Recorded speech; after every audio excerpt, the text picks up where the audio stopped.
बंधुओं, कई बार ऐसे चेहरे, कई बार ऐसे लोग आपके जीवन में आते हैं जिनका चेहरा, जिनके संग, जिनकी स्मृति आप कभी भूल नहीं पाते। बहुत ध्यान से सुनिएगा।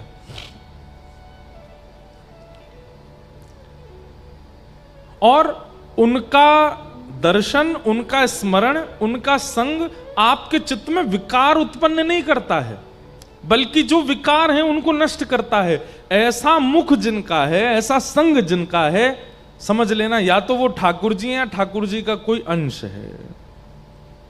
जैसे संसार की किसी सुंदरता को देखेंगे तो आपके चित्त में स्पर्श का भाव उत्पन्न होगा।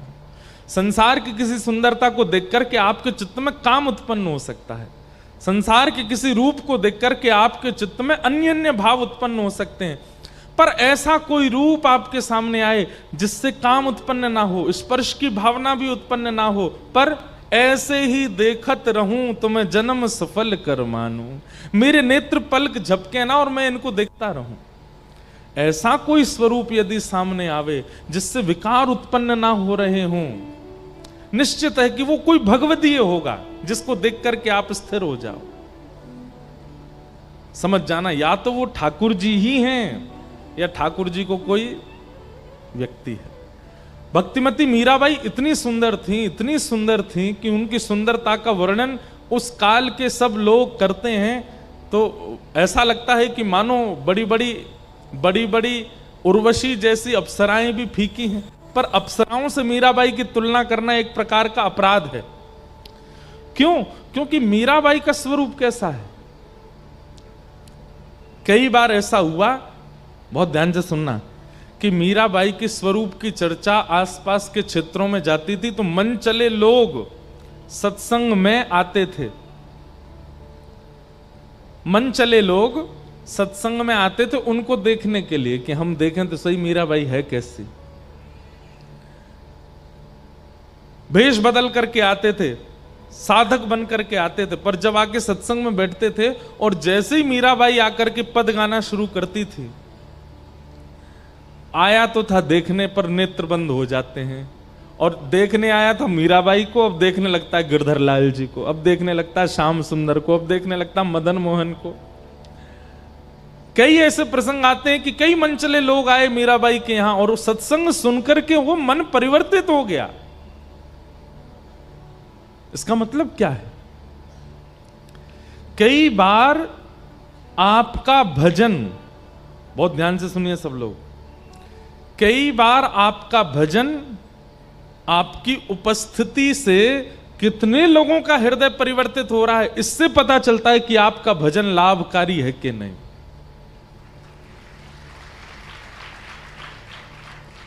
ताली बजानी नहीं है, समझनी है बात। हम व्यास मंच पे बैठे हैं तो हमको समझ आ जाती है कि जो बात समझ में आई होगी उस पर ताली कैसी बजी, और नहीं बस एक ने बजाई सबने बजा दी, ये समझ में नहीं आई है अभी आपको। हम भजन करते हैं, हम तिलक लगाते हैं, हम अपने ठाकुर की आराधना करते हैं, हम कथा सुनते हैं, इसका मतलब हम भक्त हैं। अब हमारी भक्ति ठाकुर जी स्वीकार कर रहे हैं, इसका प्रमाण क्या है?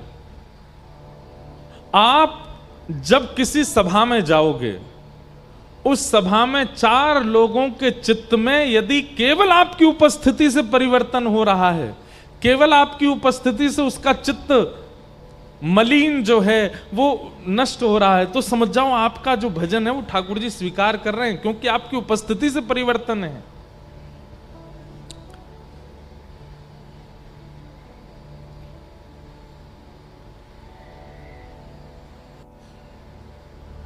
मीराबाई के स्वरूप से परिवर्तन हो जाता था चित्त का। सोचो, जिनका नाम गाने वाले भक्तों की उपस्थिति से इतना परिवर्तन हो जाता, ठाकुर जी की उपस्थिति से क्या हाल हो रहा होगा ब्रजवासियों का।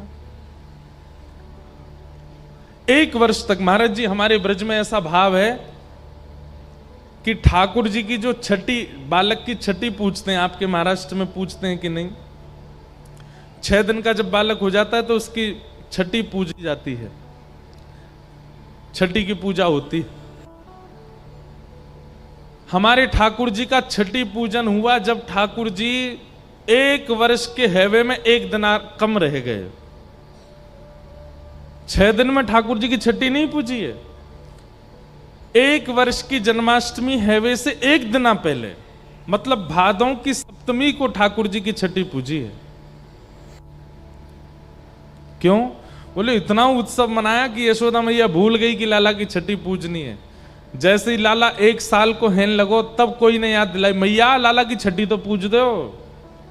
तब मैया बोली अरे आज पूज दूं। तो सप्तमी को ठाकुर जी की छठी पूजी, अष्टमी को 1 साल के हो गए ठाकुर जी। इतना उत्सव मनाया गया।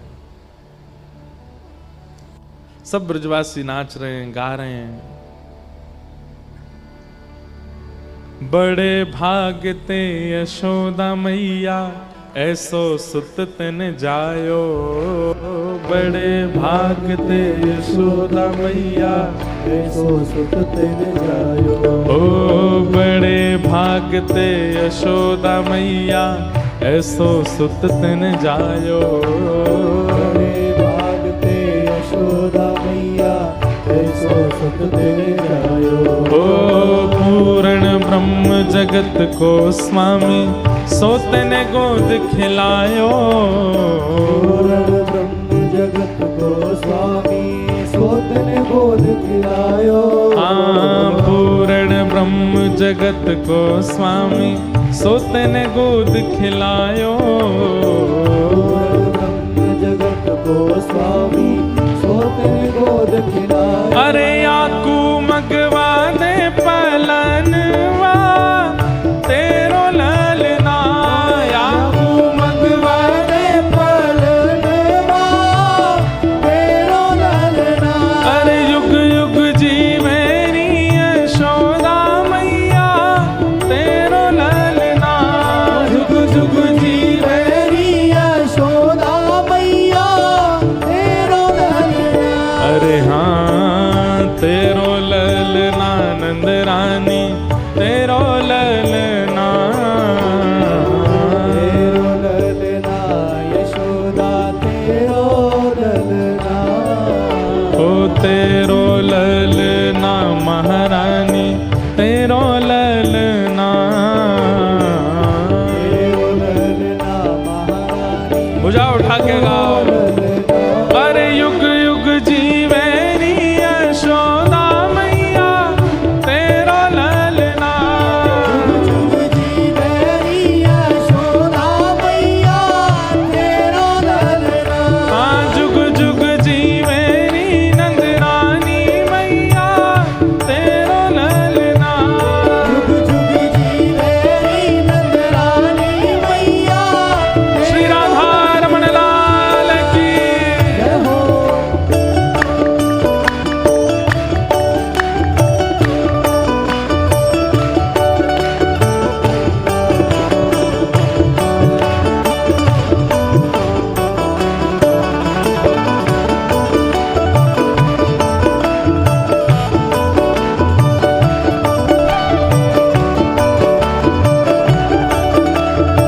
बधाई हो।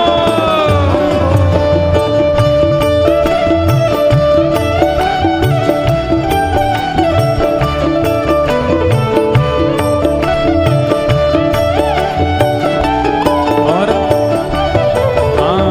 धन्य घड़ी जब हो यशोदा मैया कह के बोले। घड़ी जब हुए यशोदा मैया कहिए बोले। धन्य घड़ी जब हो यशोदा मैया कह के बोले। घड़ी जब हुए यशोदा मैया कहिए बोले। ओ नूपुर बांध दो चरणन में घुट मन डोले। नूपुर बांध दो चरणन में घुटवन डोले। नूपुर बांध दो चरणन में घुट मन डोले। नूपुर बांध दो चरणन में घुटवन डोले। अरे पकड़े बाबा की उंगलिया तेरो ललना। पकड़े बाबा की उंगलिया तेरो ललना।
आनंद पूरे ब्रजमंडल में मन रहो, सब नाच रहे हैं, गा रहे हैं, आनंद कर रहे हैं। अवाद्यंत विचित्राणि वादित्राणि महोत्सवे कृष्णे विश्वेश्वरे नन्ते नंदस्य ब्रजमागते। ठाकुर जी के आगमन में सब ब्रजवासी नाच रहे हैं, गा रहे हैं, वाद्य बजा रहे हैं और खूब उत्सव मना रहे हैं। उत्सव का मतलब क्या होता है? जहां देह की निद्रा की स्थिति ना रह जाए,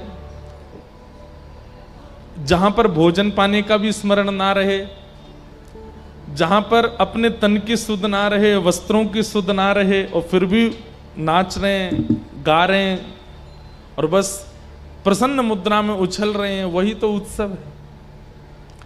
जहां भोजन का ध्यान है, निद्रा का ध्यान है, वो उत्सव नहीं है। उत्सव में तो सब भूला जाता है। ब्रजवासियों का ऐसा उत्सव चल रहा है। ठाकुर जी 6 दिन के हुए, छठी तो पूजी नहीं। अच्छा, छठी ना पूजने का एक कारण और है, क्योंकि पूतना भी उसी दिन आई थी।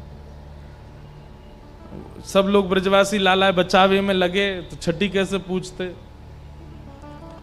पूतना नाम की राक्षसी को महाराज कंस ने भेजा। अब ठाकुर जी के एक दिन की उत्सव का ही वर्णन इतना बड़ा है कि उसमें करते रहें तो उसी में ही पूरी कथा निकल जाए। ढांडी का प्रसंग आता है। एक ढांडी को आयो और नंद बाबा ते आकर के पहली बार वाने खूब सारी सामग्री मांगी। एक ढांडी को होवे। अब मैं पूरा प्रसंग तो नहीं सुनाऊंगा, थोड़ा सा कह देता हूं, महाराज जी बैठे इसलिए। प्राचीन काल में हर परिवार का एक ढांडी का होता था। अच्छे धनवान परिवारों की कामना करने के लिए, उनका बल वर्धन हो, उनका धन वर्धन हो, उसके लिए एक परिवार बैठ कर के केवल यजन करता है, भजन करता है, उनको ढांडी का कहते हैं। और ढांडी के क्या करते हैं? जब जब यजमान के घर में कोई शुभ समाचार होता है, ब्याह का हो या कोई पुत्र जन्म ले, पुत्री जन्म ले, तो ये मांगने आते हैं। और शर्त ये होती है, ये जो मांगेंगे सो इनको देना पड़ता है। तो नंद बाबा को जो ढांडी को है, बा बेचारे के ऐसे भाग्य कि आज तक वाकू मांगवे को अवसर ही नहीं मिलो, क्योंकि नंद बाबा के यहां ना तो लाला है ना लाली है। बस नाम है कि नंद बाबा को ढांडी को है, लेकिन वह कभी मांगवे को अवसर नहीं मिलो। आज कोई ने जाके हल्ला मचाए कि कही, अरे ढांडी के तेरे भाग्य खुल गए 80 वर्ष बाद। ढांडी को बोलो, कहा भयो? तेरे यजमान नंद बाबा के यहां नीलमणि जैसो लाला भयो है। ढांडी को इतनो प्रसन्न है गयो, नेत्रन में आंसू। छोटी सी झोंपड़ी में रहवे, बाकी एक पत्नी है, 3 बालक हैं, माताजी हैं, पिताजी हैं, सब लोग हैं, सब एक ही घर में रह में। आज तक कछु मांगवे को अवसर ही नहीं मिलो।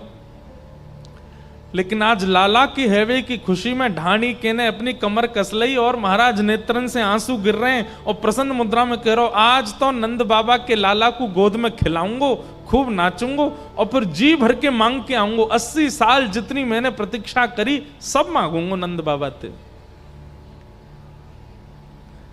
ढांडी को पहली बार जा रहा नंद भवन। इतने में ही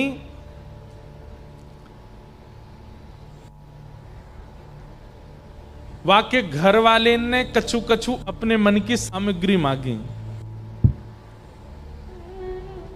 ढांडी को पहुंचो, ब्रजभाषा को पद है, बहुत कह रहे 3 दिन आते ब्रजभाषा बोलो, ब्रजभाषा बोलो। अब सुनो, ढांडी को पहुंचो और जैसे ही नंद बाबा के सामने आए और नंद बाबा बोले, अरे अरे अरे भैया, सवन को बधाई, बाद में पहली बधाई तो याकू। क्यों? 80 साल मैंने प्रतीक्षा करी और यशोदा मैया ने प्रतीक्षा करी और हम दोनों के संग यानू प्रतीक्षा करी है। 80 साल ते बेचारे ने कछु मांगो ही नहीं है। भैया ढांडी के, आज तेरे भाग्य खुले, पीछे मत हटियो। जितना बताओ, यजमान कभी ऐसा कहता मांगने वाले से कि पीछे मत हटना, जो इच्छा हो मांग लेना। आजकल तो यजमान बोलते ही नहीं है, पूछते ही नहीं है, अपने आप ही लिफाफा में दे देते हैं। बेचारे ब्राह्मण देवता घर जाकर के देखते हैं, फिर कहते हैं अच्छा इतना ही दिया था, नाम बड़े दर्शन छोटे। लेकिन नंद बाबा कैसे यजमान है कि अपने ढाणी कहते कह रहे हैं चूक मत जाइयो, इतना बड़ो नंद भवन, इतने मेरे तय खाने, तू आज मांग ले, जो मांगेगो सो तू को दूंगो। 80 साल बाद लाला भयो है। सब ब्रजवासी चारों तरफ बैठे हैं और बीच में ढाणी को खड़े है करके नंद बाबा से मांग रहे हो है ब्रज भाषा में, मेरे मन आनंद भयो, ब्रजराज ही याचन आयो, अपने अपने मन को मतो, कह परिवार सुनायो। अरे नंद बाबा, आज मैं आपके लाला को आशीष देवे आयो और मेरे मन में आई कि आज तो आप तो मांग के आऊंगो, लेकिन बाबा मेरे परिवार के सब लोगों ने अपनी अपनी याचना प्रकट करी है, सब कछु कछु मांग रहे हैं आपते, आप कृपा करके दीजो। नंद बाबा बोले अरे अरे बता, जल्दी बता, कहा देनो है। तब ढाणी को बोलो, तेरे तात कहो समुझाए राय सो, जाए शीशा दीजे। मेरे बड़े भैया ने कही कि भैया हमारे यजमान के यहां लाला भयो, मेरी तरफ से आशीर्वाद दीजो, और बदले में कहा लेके आइयो, 200 भैंस दूध मन मन की, मेरे काजे लीजो। नंद बाबा, मेरे बड़े भैया ने आपके लाला को आशीर्वाद दियो और 200 भैंस मांगी हैं। कैसी भैंस? बोले एक भैंस के नीचे कम से कम 1 मन दूध होना चाहिए।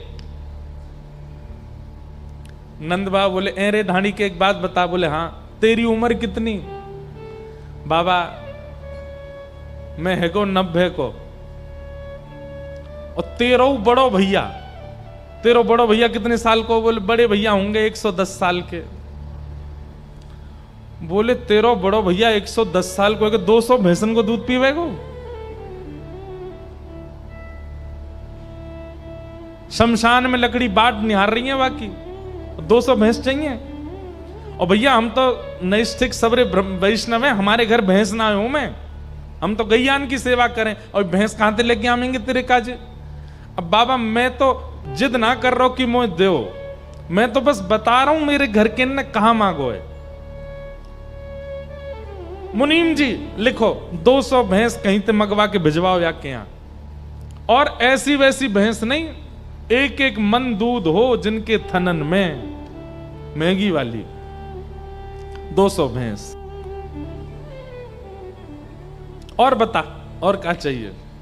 बोले मैं अपने बड़े भैया की बात मान करके आन लगो, इतने में ही एक और मेरे उनते बड़े भैया हैं। अच्छा 110 साल को तेरो बड़ो भैया, एक बातू बड़ो बैठो है, बाकी उम्र कितनी है? बोले वो 120 साल के। और उनने कहा मांगी है? बोले तापा छे आछे समुझाए, तिनके जेठे भैया, वाके काजे दीजो बाबा, सुभग 700 गैया।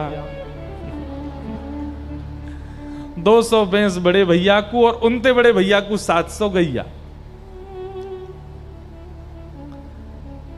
नंद बाबा बोले भैया जमुना जी की तरह दूध की एक और नदी बनानी है का? भैया तुम लोगों ने 200 भैंस 700 गैया कहा करोगे इतनी गैयान को? बाबा मैं कोई जिद ना कर रहा हूं, मैं तो बस बता रहा हूं घर वाले ने कहा मांगो, आपके घर लाला भयो 80 साल बाद। नंद बाबा बोले देंगे 700 गैया 200 भैंस, गिनती करते जाना। और सब ब्रजवासी चारों ओर बैठ करके देख रहे हैं नंद बाबा कितने उदार हैं। और बता और क्या चाहिए? बोले दोनों भैयान की बात मान के आन लगो, तो इतने में मेरो एक बेटा आयो, मेरो बड़ो बेटा। अच्छा तेरो बेटा है? बोले हाँ बाबा, 2 लाला 1 लाली। अरे वाह भैया, बता तेरे बेटा ने कहा मांगो? मेरो बेटा बड़ो सुखदाई, ऐसे ही ताके साथी, वाके काजे दीजो बाबा, मत मदा तो हाथी। मेरो बेटा बड़ो सुखदाई है। और जैसे ही वाकू पतो चली कि हमारे यजमान के घर लाला भयो है, तो बोलो बाबा मैं भी चलूंगो, लाला को आशीर्वाद देवे। मैंने की चल। बोले ऐसे ना जाऊंगो। बोले कहा? बोले बधाई में हाथी लेके आओ, वह हाथी पे अपने सखान के संग बैठ के जाऊंगो, लाला को बधाई देवे। और पूरे नगर में गातो जाऊंगो हमारे यजमान के लाला की हैवे की बधाई में हाथी मिलो है, वहां पे बैठ के जा रहा हूं। ब्रजवासी जितने बैठे सबके नेत्र सजल हो रहे हैं। नंद बाबा बोले आज ही रात में हाथी जावेगो और कल अपने छोरा कह दियो बाप बैठ के आवेगो। आप लोग ब्रजभाषा समझ रहे हैं ना? हाँ, बस समझियो। बड़ी प्यारी भाषा है भैया, मोटी आई की तरह। महाराज जी हमने परसों तरसों कथा में पूछा कि मराठी में ताई जी को क्या बोलते हैं, बड़ी माँ को।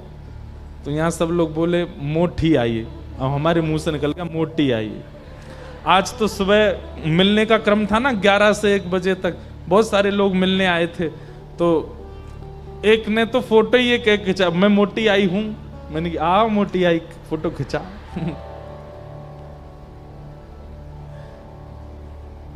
नंद बाबा बोले हाथी देंगे। और बताओ और क्या चाहिए? एक बात स्पष्ट रूप से मान लीजिएगा, ठाकुर जी जीवन में आ जाएंगे तो हाथ ऐसे नहीं रहेंगे, हाथ ऐसे हो जाएंगे, सबको देवे के है जाएंगे। ये बात आप मान लीजिए। महाराज इतने उदारता चित्त में आ जाएगी, बस कोई सामग्री दिखी नहीं और योग्यता किसी में दिखी नहीं, आप सामग्री उठा के दोगे। आप मन में ये विचार नहीं करोगे कि ये सामग्री बहुत महंगी है, ये तो मेरे पास होनी चाहिए, ये तो मेरे साथ रहनी चाहिए। उदारता यदि बहुत चित्त में आने लग जाए तो समझ जाना ठाकुर जी आ गए जीवन में।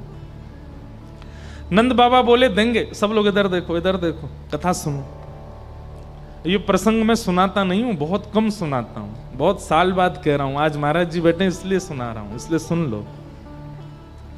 बोले बड़े बेटा की बात मान करके मैं आन लगो, इतने में मेरा छोटो बेटा आ गयो। वो बोलो मैं भी जाऊंगो नंद बाबा के लाला को दर्शन कर। मैंने की जे ना जा रो तू तो चल। बोले ऐसे ना जाऊंगो। तो माँ ने कहा मांगो, छोटो सुत चंचल अति मेरो, लाड चाव को जोड़ा, वाके काजे दीजो बाबा, 10 है राशि घोड़ा। चौरे लाला तो एक ही है, 10 घोड़ा का ही कुछ चाहिए। बोले वो एक पे खुद बैठेगो, बाकी के 9 वाके सखा घोड़ान पे बैठेंगे। बड़ो भैया तो हाथी पे जाएगो, छोटो छोरा घोड़ान पे आवेगो। नंद बाबा बोले देंगे। और बता और काई कहा चाहिए तो को? अभी अभी पीछे मत मांग तो जा तू। मुनीम जी लिखते जाइयो, 200 भैंस, 700 गैया, 1 हाथी और 10 घोड़ा। इसीलिए गाते हैं हाथी दीने घोड़ा दीने। अभी पालकी वाला तो आया नहीं है, अभी आएगा आगे। वो इसी पंक्ति से ही बनी है। ये बधाई जो बनी ना, नंद घर आनंद भयो, ये इसी पंक्ति इसी प्रसंग से बना। ये हाथी दे दिए, घोड़ा दे दिए। और बता और क्या चाहिए? आहा, मैं दोनों बेटान की बात सुन के आने लगो। इतने में मेरी एक छोटी बेटी, सबसे छोटी है घर में, बहुत लाडली है मेरी, और वो आई। अच्छा तेरी लाली भी है? बोले हाँ। वाने कहा मांगो, बेटी एक लाडली मेरी, चलत आए भई ठाड़ी। दोनों भैयान की बात मान के जा रहे हो आप। इनके काजे हाथी और घोड़ा, मेरे काजे कहा लाओगे? बेटी तू बता दे कहा लेके आऊं तेरे काजे। बोले मेरी तरफ से पहले तो नंद जी के लाला को हृदय से लगाइयो, फिर वाकू आशीर्वाद दियो, और फिर बाबा ते कहियो मेरी लाली भी आवेगी लाला को दर्शन करवे। लेकिन ऐसे नहीं आएगी। जब भैया हाथी पे जा रहा है, छोटो भैया घोड़ान पे जा रहा हो, तो मैं कैसे जाऊंगी? सहित कहार पालकी ले हूं, सोजो भरियो गाड़ी। बाबा ते कहियो एक सुंदर सोने की पालकी, और वह पालकी को उठावे वाले 4 कहार उन्हें भेज दें। और यूं नहीं कि पालकी केवल एक दिना के काजे, अब वो जीवन भर के काजे मेरी पालकी है। और वो 4 कहार जो आमेंगे ना, वो नंद बाबा की तरफ से आमेंगे, ऐसा कह दियो बाबा ते। वह पालकी में बैठ करके और सोजो भरियों गाड़ी, या को मतलब लाला को देखवे जादना जाऊंगी, वादना जो पहनूंगी, जो नाक में पहनूंगी, कानन में पहनूंगी, सिर पे पहनूंगी, गले में पहनूंगी, वो भी नंद बाबा भेजें, वाकू पहन के जाऊंगी, श्रृंगार भेजें मेरो। नंद बाबा के नेत्र सजल है गए। बोले एक बात अपनी तरफ से कह दूं, बोले कहा मेरे तो एक लाला भयो, लेकिन तेरी जो लाली है ना, वाको पहलो कन्यादान मैं ही करूंगा, तेरी लाली मेरी लाली है। और भैया सुन मुनीम जी, अभी पालकी भिजवाओ और 4 कहार संग भिजवाओ, जीवन भर के लिए या कि लाली के काजे पालकी भेज दो। जब जब बा को मन करे, जहां घूमने जावे और कभी कभी लाला को दर्शन करवे, यहां आ जाए करेगी, देंगे। और बता और क्या चाहिए? क्या क्या हो गया? हाथी दीने, घोड़ा दीने और दीनी पालकी। ब्रजवासी सब आनंदित हो गए, वाह नंद बाबा आपकी उदारता। बाबा मैं अपने घर के सब सदस्यों की बात मान के जैसे ही आगे बढ़ो, इतने में ही कौन आ गयो? माता कहो दधि धरी आगे, सुन बेटा मेरी सीख। मेरी बूढ़ी मैया आ गई। नंद बाबा बोले अरे तेरी मैया अभी बैठी है, तू 90 साल को, तेरो भैया 110 साल को, बड़ो भैया 120 साल को, मैया कितने बरस की है तुम्हारी?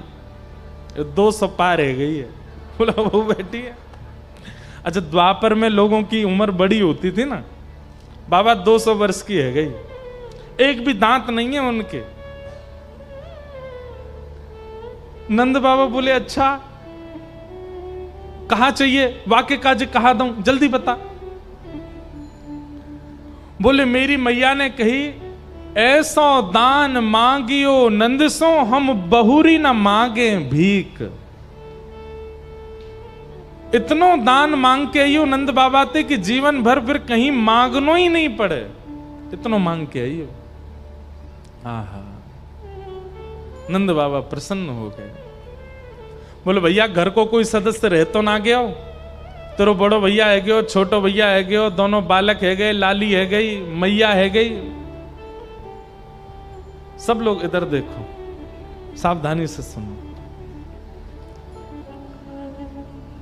कोई रह तो ना गया तेरे घर में। इतने में ही यशोदा मैया अंदर से निकल के आई। बोले मैं सब सुन रही हूं अंदर बैठ के।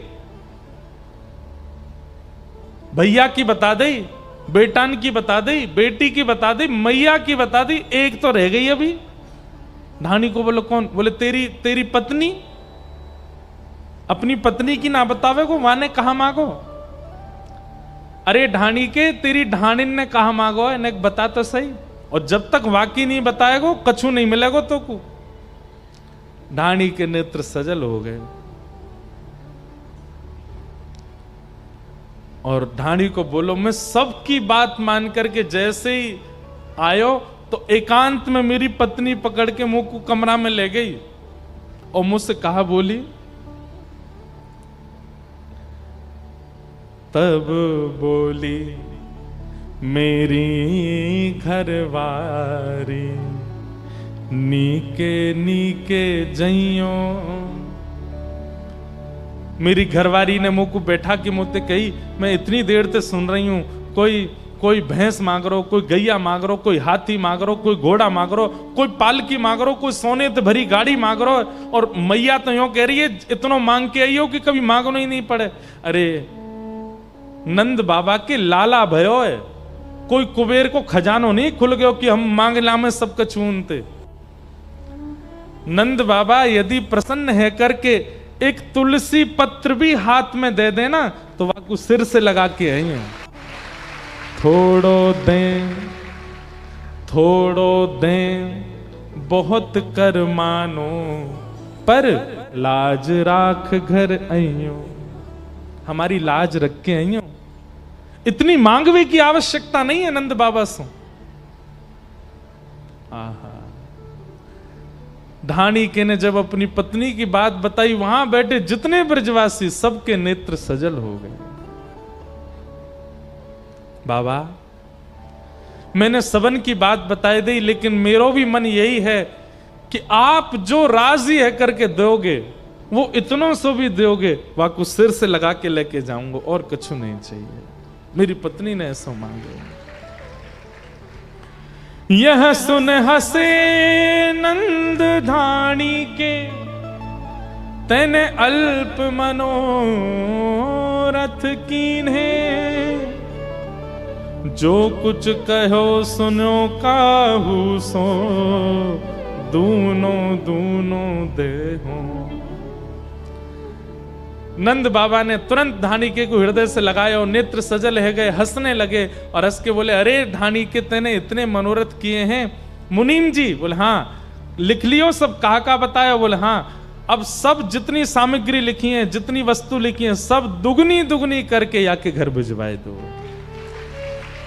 मतलब 200 नहीं 400 भैंस, 700 नहीं 1400 गैया, 1 नहीं 2 हाथी, और 10 नहीं 20 घोड़ा, 1 नहीं 2 पालकी, सब दिए नंद बाबा।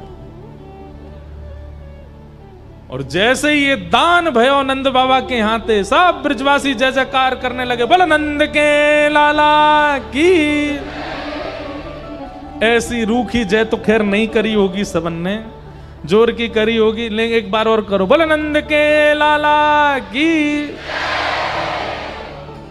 कई लोग तो इसलिए नहीं कर रहे, बोले ढाणिके को मिलो, हमें थोड़ी मिलो जो हम जय करें।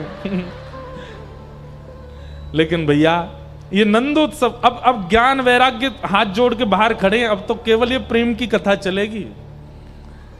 ऐसे नंद बाबा के यहां उत्सव चल रहे हो है। यही उत्सव के बीच में पूतना आ गई, और 6 दिन को उत्सव ही भयो, तभी पूतना को आगमन भयो। थी तो बड़ी कुरूपणी, थी तो राक्षसी, थी तो दैत्यनी, लेकिन ऐसी बनकर के आई कि उसके रूप को देख करके, उसकी चाल को देख करके, उसके नैन नक्शों को देख करके, उसकी मुस्कुराहट देख करके सब मोहित होने लगे। बंधुओं, बहुत ध्यान से सुनिएगा। कथा में, भजन में, साधन में, नाम जप में, अध्ययन में जो विक्षेप आपको अपनी ओर खींच रहा है और वहां आपका मन नहीं लगने दे रहा, वही पूतना है। समझ रहे हैं बात? आप कथा सुन रहे हैं और कथा सुनते सुनते आप इधर उधर देखने लग गए, आपका मन बहुत जल्दी जाता है। और हमको देखो, हम कथा सुनाते हैं, पूरे आपको देखते हुए सुनाते हैं, ना तो इधर देखते ना उधर देखते। लेकिन आप लोगों की तुरंत मुंडी घूम जाती, कौन आया कौन गया। ये जिसकी तरफ आप आकर्षित हो जाते हो वही पूतना है। कथा के बीच में जो विक्षेप आवे, भजन कर रहे हो, साधन कर रहे हो, और साधन करते करते कोई विक्षेप आ जाए, पूतना है। स्वाध्याय कर रहे हैं, अध्ययन कर रहे हैं, और अचानक मन होने लगा थोड़ा फोन चला लें, पूतना है। आपकी लगन में, आपके ध्यान में जो बाधा है वही पूतना है। पूतना की तरफ आकृष्ट मत हुआ करो। पूतना आई, सब ब्रजवासी नाच रहे, गा रहे हैं, नंद घर आनंद भयो जय कन्हैया लाल की। लेकिन जैसे ही नूपुरन की छम छम छम सुनी, ब्रजवासी कहें इतनी सुंदर धुन कहां से आ रही है। अब पीछे मुड़ करके देखें तो आहा, क्या रूप उसका, गजगामिनी चाल, ऐसे नेत्र, ऐसी मुस्कान, ऐसे सब उसका भाव। जिस जिसकी नजर पड़े उसके मुख से हरि नाम चला जाए। ओके, वाह, हे विधाता, हमारो याते ब्याह कराते, कितनी सुंदर है। और केवल ग्वालाओं का नहीं, जो गोपियां हैं वो गोपियां भी कह रही हैं कि अरे विधाता, तैने हम ऐसी सुंदर काई को ना बनाई जैसी सुंदर ये आ रही है। इतनी सुंदर बन के गई। प्रभाव किसी का भी हो सकता है। आपको पता है जब प्रभु श्री राम पृथ्वी पर थे उस समय राम जी से ज्यादा प्रभाव रावण का था। राम जी से ज्यादा प्रभावशाली, प्रभाव का मतलब उसका नाम, उसका तेज, उसका यश, उसकी चर्चा राम जी से ज्यादा थी पृथ्वी पर। तो इसका मतलब प्रभाव तो किसी का भी हो सकता है। इसलिए स्वरूप पर आसक्त मत होइए, बाह्य वस्त्र वेशभूषाओं पर आसक्त मत होइए, बाह्य गुण पर ज्यादा अपनी आसक्ति मत कीजिए। हृदय का दर्शन। और एक बात बताएं, आप कहेंगे महाराज जी किसी के हृदय की कैसे पता चले कि उसका हृदय कैसा है? हमारे सब गुरुजन बैठे हैं। नेत्रम वक्त्रम विकारेण, सबसे पहली व्यक्ति की पहचान उसकी आंखों से है। अगर नेत्र बहुत चंचल हैं, नेत्रों में गंभीरता नहीं है, नेक में ही झपक जाते हैं, नेक में इधर, नेक में इधर, नेक में इधर, ऐसे बड़े मटकते रहते हैं, समझ जाना कि चित्त इसका अशांत है। कई लोगों के नेत्र बहुत जल्दी जल्दी घूमते हैं इधर उधर, धीरता नहीं है, गंभीरता नहीं है। और एक बात कह दें, थोड़ी लाज नहीं है नेत्रों में। जैसे कई नेत्रों में बड़ी लाज होती है। लाज कैसी होती है? वो शांति रहते हैं, एक साथ किसी का मुख नहीं देखेंगे, थोड़ा थोड़ा लाज करेंगे, समझ जाना चित्त सुंदर है। नेत्रम। दूसरा वक्त्रम, वाणी। बोलते समय जैसे शब्दों का प्रयोग होता है, उन शब्दों से व्यक्ति के हृदय की स्थिति पता चल जाती है, कितना भार है शब्दों में।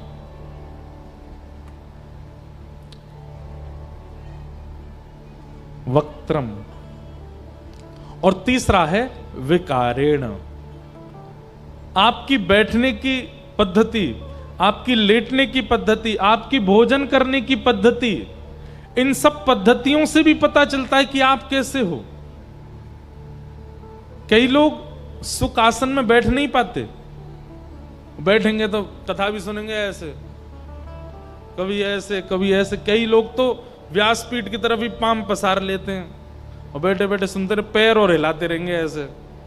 हमारे पांव के दर्शन करते रहो, महाराज जी कथा सुनाते रहो। ये बहुत विकारों का परिवर्तन होना शरीर में। फिर भोजन कैसे करते हैं? दो हाथों का प्रयोग नहीं होना चाहिए भोजन करते समय। एक हस्तेन, केवल एक हाथ से प्रसाद। कई लोग रोटी भी दो हाथ से तोड़ते हैं, दोनों हाथों का प्रयोग करते हैं। और फिर सब्जी लेंगे महाराज, वो दो चार तो थाली में गिरेंगी, फिर दो चार अपने वस्त्र पे गिरेंगी, ऊपर आते आते यहां से और गिर जाएगी। ये भोजन की पद्धति नहीं है।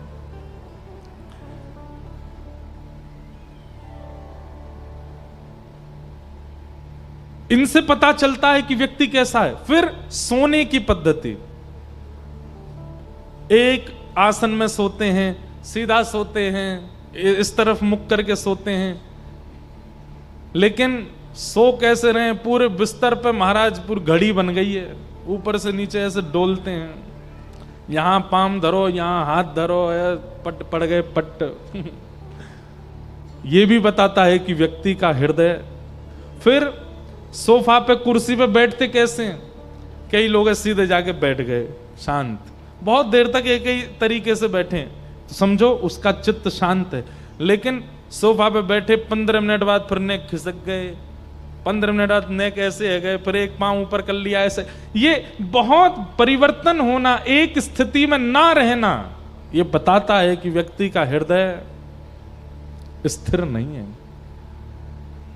नेत्रम वक्त्रम विकारेण। बाह्य सुंदरता तो कोई भी बना लेगा।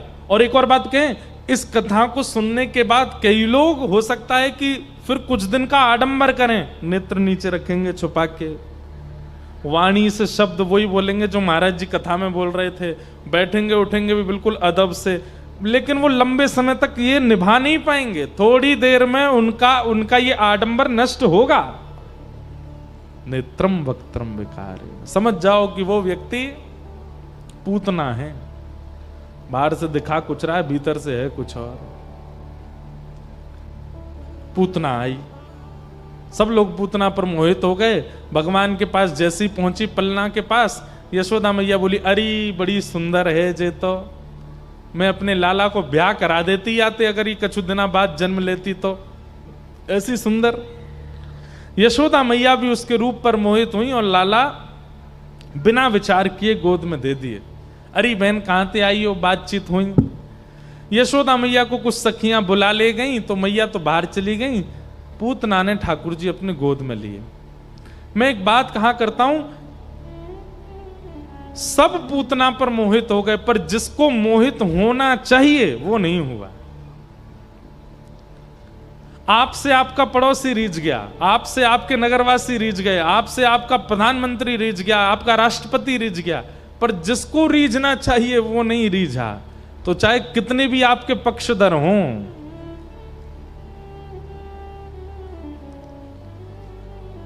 कर्ण जब महाभारत युद्ध में जाता है, तो प्रसंग तो बड़ा है, मैं बस सूक्ष्म में कह दूं तो इंद्र ब्राह्मण का रूप धारण करके आता, कहता है कि मुझे दान दो। तो कर्ण कहता क्या चाहिए, बोले कवच और कुंडल दे दो। कवच और कुंडल जब तक कर्ण के पास रहेंगे तब तक कर्ण को कोई नहीं मार सकता, लेकिन कर्ण का नियम है कि ब्राह्मण अगर कुछ मांग ले तो देने से मना नहीं कर सकता। तब कर्ण के सारथी कर्ण को कहते हैं कि महाराज, हम मानते हैं कि आप दानवीर हैं, लेकिन बीच युद्ध में दान देना ये कोई धर्म नहीं है। आप ब्राह्मण से कह दीजिए युद्ध के बाद आ जाए, अभी नहीं।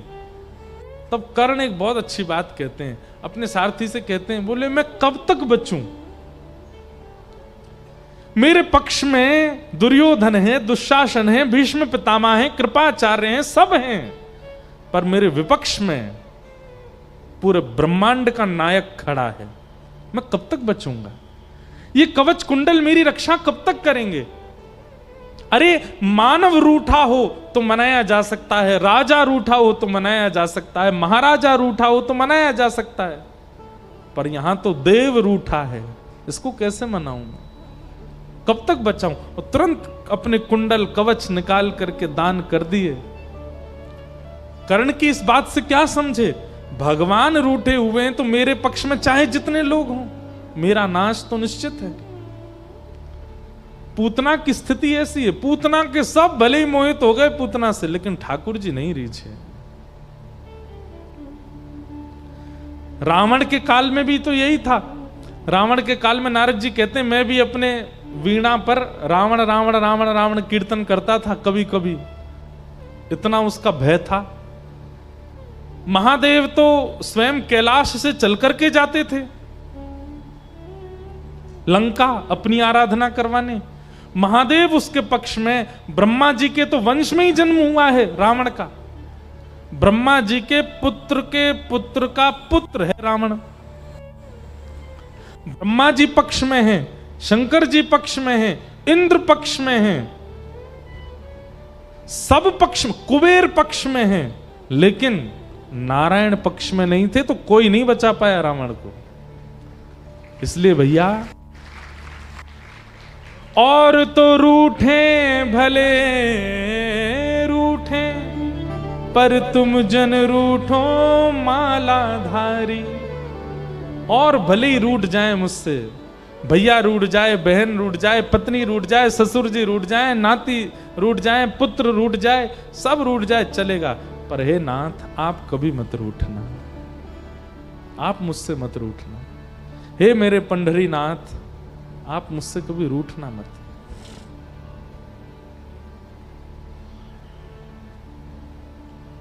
पूतना से भगवान नहीं रीझे, और पूतना की गोद में जाती ठाकुर जी नेत्र तो बंद थे ही, छोटे छोटे हाथों से ऐसे ऊपर हाथ और रख लिया कि इसकी परछाई भी ना पड़े मेरे ऊपर। कितने रूठे भगवान। पूतना ने अपना पयोधर जैसे ही भगवान के मुख में दिया, ठाकुर जी ने विष को पिया, रस तत्वों को पिया, पुण्यों को पिया, पापों को पिया, दुग्ध पिया, सब पीते पीते गाढ़ं कराभ्याम भगवान प्रपीड्य तत् प्राणै समं रोष समन्वितो पिबत। सामुंच मुंचालमिति प्रभाषिणी निष्पीड्यमाना खिल जीव वर्मणि। जैसे ही भगवान ने प्राण निकाले पूतना के, घबरा गई पूतना। सामुंच मुंच, अरे बालक छोड़, अरे लाला छोड़, अरे बच्चा छोड़। ठाकुर जी को अपने से दूर करने लगी, लेकिन ठाकुर जी तो ऐसे कस के उसके पयोधर को पी रहे, नहीं छोड़ा। और प्राण पीने जैसे प्रारंभ हुए, अपना विकराल रूप धारण करने लगी पूतना। और जैसे ही अपने वास्तविक रूप में आई, राक्षसी रूप में आई। हमारे पूज्य नाना जी कहते थे, व्यक्ति कितना भी सुंदर बन ले जीवन भर, पर मृत्यु काल में भयभीत ही लगता है। जब उसकी मृत्यु हो जाती है तो उसका शव सुंदर नहीं लगता। इसका मतलब क्या है? मृत्यु काल में जो हमारा शरीर है वही हमारा असली रूप है, और उसको देख के सबको डर लगता है। कोई कितना भी सुंदर क्यों ना हो, मृत्यु में सुंदर नहीं लगता। कल तक जिसको बेटा माना, पति माना, परमेश्वर माना, सब कुछ माना, वही प्राण निकल जाने के बाद उसको छू करके भी यूं लगती है कि कहीं रात में दिख नहीं जाए। आज भय लगने लगता है। सूरदास जी कहते हैं, मन पंछी उड़ जई है जा दिन, ता दिन तेरे तन तरुवर के, सब ही पात झड़ जई है। मन पंछी उड़ जई है जा दिन। आहा, जा प्रियतम सो प्रीत घनेरी, सो देख डर जई है। बिन गोपाल को नहीं अपनो, बिन गोपाल को नहीं अपनो, जासों कीरत रही है। मन पंछी उड़ जई है जा दिन। सूरदास जी गा रहे हैं, जा प्रियतम सो प्रीति घनेरी। 7 फेरे जिस प्रियतम के साथ लिए, मृत्यु हो जाने के बाद उसको देख के भी डर लगता है।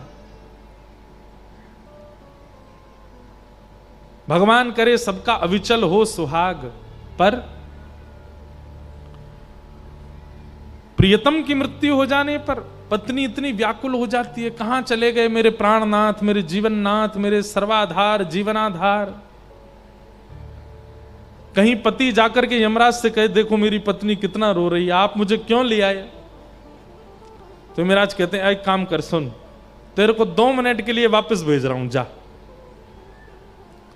अंतिम संस्कार वगैरह सब हो चुके, और उसके बाद पति आया 2 मिनट के लिए। पत्नी रात में सोई थी, रो रही थी बेचारी, व्याकुल है, कहां चले गए। रात में प्यास लगी, पानी पीने के लिए जैसी उठी, लाइट ऑन करी, देखी ऊपर पंखा पे ही बैठे पतिदेव, और जैसे ही ऊपर से बोले, कैसी हो भाग्यवान, तुरंत भाग जाएगी कमरे में से, भूत पिशाच निकट नहीं आवे, महावीर जब नाम सुनावे। ये कहां से आ गए यहां पे, ये तो चले गए थे। बेचारा वापस जाएगा, यमराज जी से कहेगा, नहीं अच्छा है मुझे यहीं रख लो, वो तो डर रही है मुझको देख के।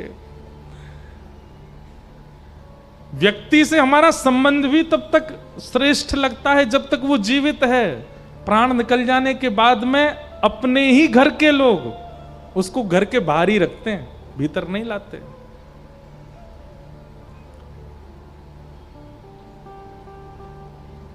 मृत्यु काल, सब भयभीत हो जाते हैं अपने मृत्यु काल में, कोई सुंदर नहीं लगता। हाँ, जिसने जीवन भर हरि स्मरण किया हो, हरि नाम जपा हो, जिसने जीवन भर हरि संग किया हो, उसके मृत्यु काल में लाखों लोग उमड़ पड़ते हैं उसका दर्शन करने के लिए। उनके दर्शन से हम धन्य हो जाएंगे, हमारा जीवन सफल हो जाएगा।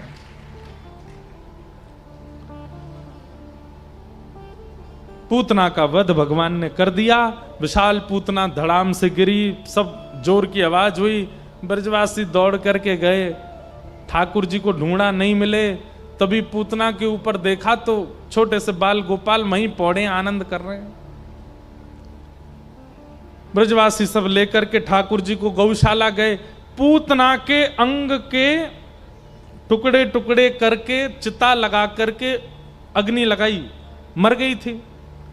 कहते हैं भागवत जी में वर्णन आता है कि पूतना के अंगों को चिता पर जैसे ही जलाया गया तो जिस प्रकार की हवन सामग्री डालने पर हवन में से सुगंधी आती है, ऐसी सुगंधी आने लगी पूतना के अंग से।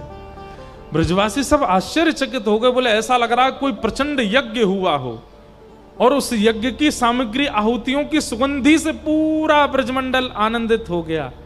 कैसे? क्योंकि ठाकुर जी का स्पर्श हो गया है पूतना को, भगवत स्पर्श प्राप्त हो गया, इसलिए सुगंधित हो गई पूतना। भगवान ने पूतना का उद्धार किया। ठाकुर जी 3 महीना के भये, पहली बार करवट बदली, करवट उत्सव मनाया गया। धीमे धीमे धीमे ठाकुर जी अब 1 साल के हो गए। ठाकुर जी के 2 दांत निकल आए हैं आगे वाले। और अब क्या करते हैं ठाकुर जी? जैसे ही दाऊ दादा बगल में आते हैं सो धीमे से उनका हाथ पकड़ते हैं और पकड़ के हाथ से खेलते खेलते खेलते मुख में लेते हैं, जोर से काट लेते हैं। और फिर दाऊ दादा रो, देख मैया देख, लाला के दांत निकल आए, काट रोए। यशोदा मैया ने जैसी देखी तो दाऊ दादा के 2 दांत छप गए यहाँ पे। तो यशोदा मैया ने फिर अपने हाथ दियो लाला के मुख में, लेकिन यशोदा मैया को ठाकुर जी दांतों से नहीं काट रहे हैं, बगल में जो मसूड़ हैं उनसे चबा रहे हैं। अब तो महाराज ब्रजवासीन की लाइन लग गई। क्यों? सब अपने हाथ कटवावे आ रहे हैं लाला थे, लाला के दांत निकल आए, लाला ने हमारा हाथ काट ले। और जैसे ही ठाकुर जी काट जाते हैं तो जो निशान बनता है दांतों का, उसी को ही देखते हैं, उसी को नेत्रों से लगाते हैं, उसी को हृदय से लगाते हैं। इतने आनंद में सब ब्रजवासी आ गए। पूरे दिन ब्रजवासी चारों तरफ बैठे रहते हैं, कोई लाला को ताली बजा के नचाते हैं, कोई ठाकुर जी के आगे गीत गाते हैं, कोई ठाकुर जी को झुनझुना दिखाते हैं। सब अपनी अपनी गोद में ठाकुर जी को बुलाते हैं और ठाकुर जी को जो भा जाता है उसकी गोद में जाके बैठ जाते हैं। गुटमुन चलना सीख गए हैं।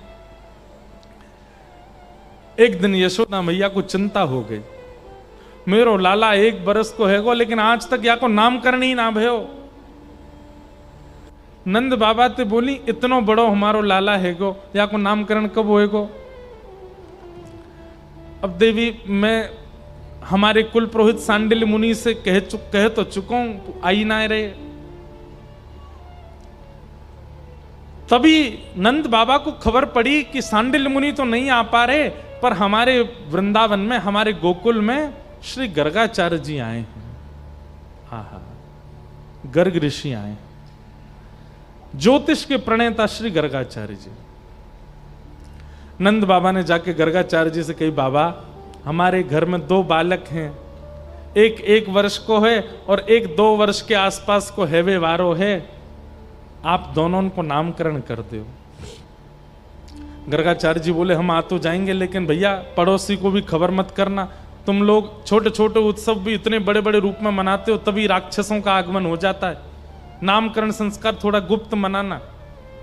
बोले हम गौशाला में मनाएंगे, गायों के बीच मनाएंगे, किसी को नहीं बुलाएंगे, आप आ जाओ। गर्गाचार्य जी आए। गर्गाचार्य जी बोले, कल को दिन बढ़िया है, कल को मुहूर्त बढ़िया, लाला के नामकरण को कल करेंगे। आज हम रात में यहीं सोएंगे, यहीं अपने ठाकुर की सेवा करेंगे और कल सवेरे आनंद से लाला को नामकरण करेंगे गौशाला में। नंदरानी बोली, जो आज्ञा। नंदरानी मैया बोली, बाबा ने मुझको आज्ञा करो, कछु सामग्री बनाए दूं, आप कहाँ पाओगे, आपके ठाकुर जी को कहाँ भोग लगना चाहिए? गर्गाचार्य जी बोले, हम तो स्वयं बना के पाते हैं, हमें सामग्री दो, चूल्हा दे दो, हम खुद बना लेंगे। गोबर को चौका लगायो, चूल्हा लगायो, सामग्री दे दी। श्री गर्गाचार्य जी महाराज ने खुद सामग्री बनाई और सामग्री बना करके बढ़िया मिष्ठान के रूप में खीर बनाई। खीर में खांड की मिश्री डारी, वहां में ऊपर ते केसर पधरा दई। एक बात बताएं बंधुओं, आप सब अपने अपने ठाकुर की सेवा करते हो, ज्यादा गीली खीर नहीं होनी चाहिए। गीली खीर समझ रहे हैं, जिसमें चम्मच डालो तो दूध छलकने लग जाए, ऐसी खीर नहीं। खीर ऐसी हो कि चम्मच पधराई और चम्मच को भीतर जावे में समय लगे। गाढ़ी खीर हो, वो ठाकुर जी पाते हैं। और गाढ़ी खीर कब बनेगी? जब दूध खूब उबटाया गयो होगो। बढ़िया बड़े बड़े बर्तन लो जो ठाकुर जी के अनुसार, वहां में बढ़िया घी लगा के दूध पधरा के अधोटो करो, आधा ओट जाए थोड़ा सा रह जाए इतना ओटाओ और फिर उसकी खीर बनाओ। मतलब दूध थोड़ा लाल लाल हो जाए तब उसकी खीर बना के ठाकुर जी को पधराओ। महाराज ठाकुर जी को पधरानो नहीं पड़ेगा, बनती वही खीर में ही ठाकुर जी द्वार पे आके देखने लगेंगे कछु बनो बढ़िया, आज तो मेरे काजी कछु बढ़िया सो बनाया जा रहा है। हम आपसे निवेदन करना चाहते हैं, भोग ठाकुर जी का ये सामान्य नहीं है। सबसे पहली बात तो घर में नियम बना दीजिए, ना बेटा के लिए, ना बेटी के लिए, ना पति के लिए, ना किसी और के लिए। रसोई में सामग्री किसके लिए बन रही है? ठाकुर जी के लिए। ठाकुर जी का प्रसाद सब पाएंगे। हमारे घर की रसोई में भोग में स्वाद क्यों नहीं आता? क्योंकि वो बेटे की इच्छा से बनाया, बेटी की इच्छा से बनाया, पति की इच्छा से बनाया है। सबकी इच्छा ध्यान में रख के बनाया। बेटा को भिंडी बहुत पसंद है, बना दो। अब बेटा की पसंद भोग लगेगी ठाकुर जी को, पति को घिया बहुत पसंद है तो वो पति की पसंद लगेगी ठाकुर जी को भोग। ठाकुर जी पाते ही नहीं है। मन में विचार करो, ठाकुर जी को जो प्रिय है वो बनाओ। और आपको ऐसा लगता है घर वालों की इच्छाएं अलग हैं तो कोई बड़ी बात नहीं है। पहले घर वालों से कहो या तो आप बना लो, आपका जब बन जाए तब हमें देना, तब स्वयं जाइए पूरी रसोई साफ करके फिर अपनी भोग बनाओ। और इतनी बनाओ ठाकुर जी पावे, उसके बाद आप पालो, कोई दिक्कत नहीं है इसमें। या फिर घर वाले बनावे उससे पहले ही पहले उठ के बना दो। अगर सेवा में रुचि होगी तो ऐसा ही करोगे, और ऐसे ही काम चला हुआ तो फिर जैसे है वैसे करोगे। ठाकुर जी की रुचि से भोग बनाइए, आपको सिखाना नहीं पड़ेगा, अपने आप आ जाएगा। आपके मन में अपने आप आएगा, अब इसमें नेक ये डाल दूं, अब यहां में नेक इलायची डाल दूं। ये भाव कहां से आएंगे? ठाकुर जी मन में आके बुलवाएंगे, अब यहां में नेक यूं डाल दे, अब यहां में जे और डाल दे और बढ़िया बनेगी। पूरे विश्व में दाल भात पा लीजिए, लेकिन जगन्नाथ महाप्रभु का दाल भात पाइए, आप 365 दिन पाओ, एक सा ही स्वाद रहेगा। क्यों? क्योंकि वहां प्रसाद किसी व्यक्ति विशेष की रुचि के लिए नहीं बनाया जाता, महाप्रभु जी की रुचि से बनाया जाता है। एक सही स्वाद, और वो स्वाद उसके आगे ऐसा लगता है मानो जैसे अमृत पा रहे हों।